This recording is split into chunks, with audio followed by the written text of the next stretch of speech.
Assalamualaikum warahmatullahi wabarakatuh.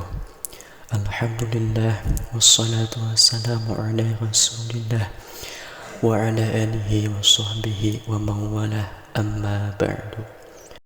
Baik sahabat rahimakumullah, di dalam video ini kita akan menjelaskan hal-hal yang membatalkan sholat.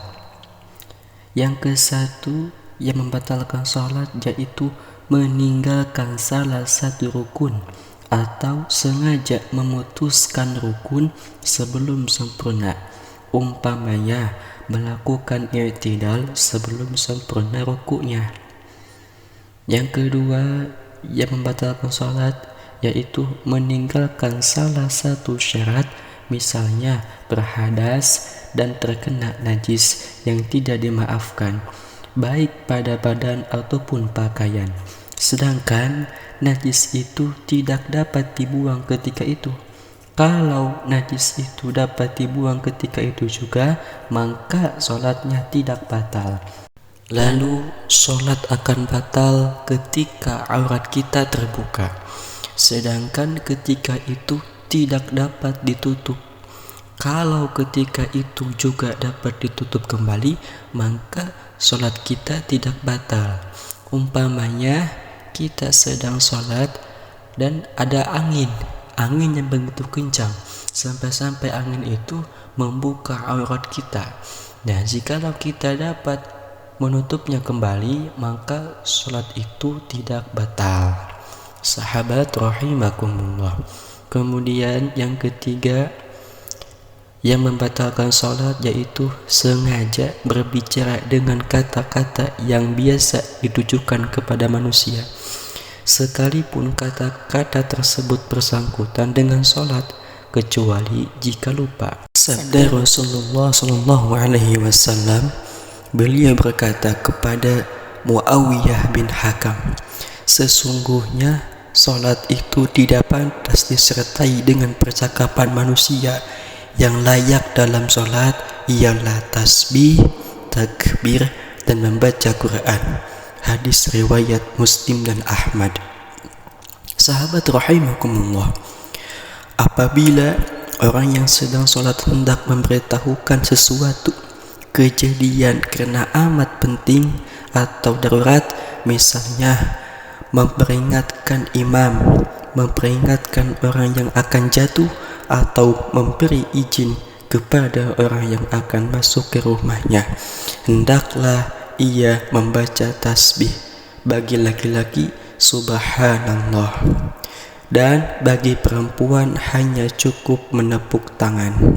Sabda Rasulullah SAW dari Sahal bin Sa'ad dari Nabi Muhammad SAW, beliau berkata, barang siapa yang terpaksa untuk memberitahukan sesuatu kejadian dalam sholat, hendaklah dia membaca tasbih dan hanya bertepuk tangan untuk perempuan. Hadis riwayat Bukhari dan Muslim.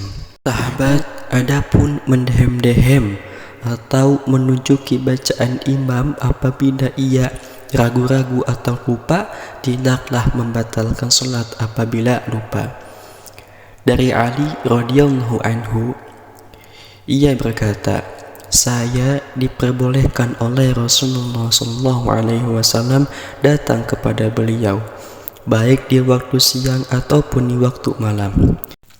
Dan apabila saya datang kepada beliau di waktu beliau sedang sholat, beliau mendehem-dehem kepada saya untuk mengizinkan saya.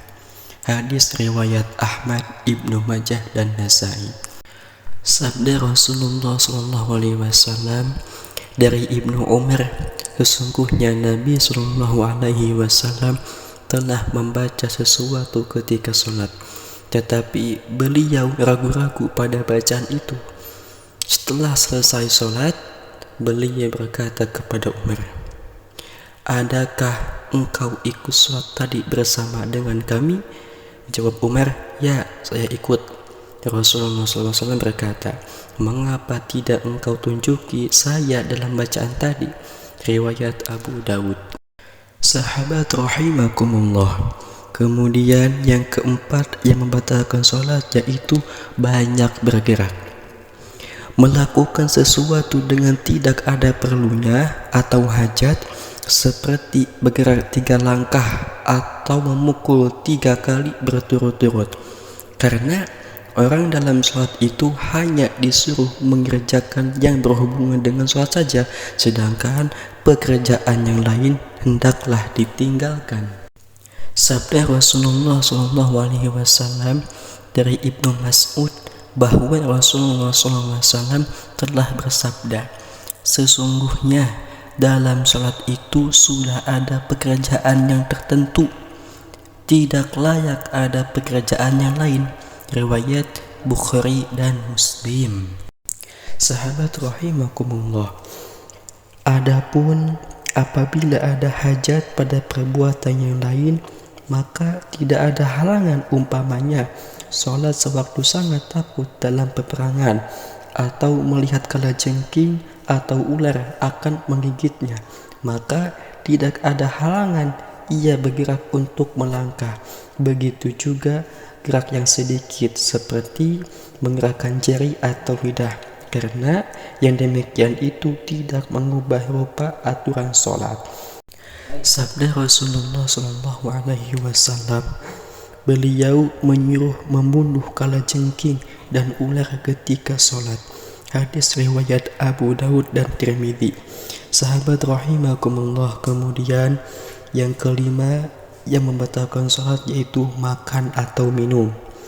Keterangannya sebagaimana keterangan nomor 4, keadaan makan dan minum itu sangat berlawanan dengan keadaan sholat. Baik sahabat rahimakumullah, sekianlah hal-hal yang membatalkan sholat. Mohon maaf jika ada kesalahan, mohon dimaafkan. Semoga bermanfaat. Wassalamualaikum warahmatullahi ta'ala wabarakatuh.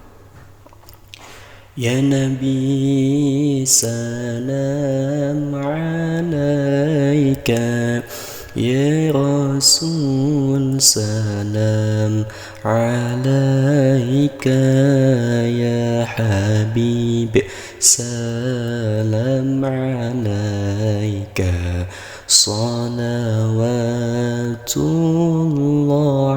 alaika. Allahumma salli wa sallim wa barik alaihi, sallu alaihi.